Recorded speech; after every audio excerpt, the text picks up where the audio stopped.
Περάστε κόσμε, περάστε κόσμε, περάστε κόσμε, περάστε κόσμε.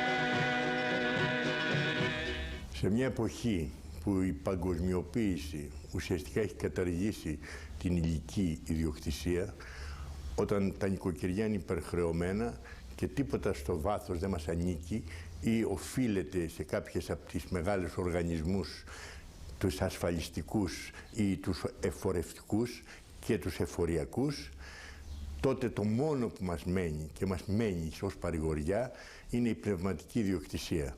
Γι' αυτό και θα πρέπει να την κρατήσουμε με τα δόντια, γιατί ενώ στα άλλα χρωστάμε, με την πνευματική ιστορία και με την πνευματική μας ιδιοκτησία μας χρωστούν.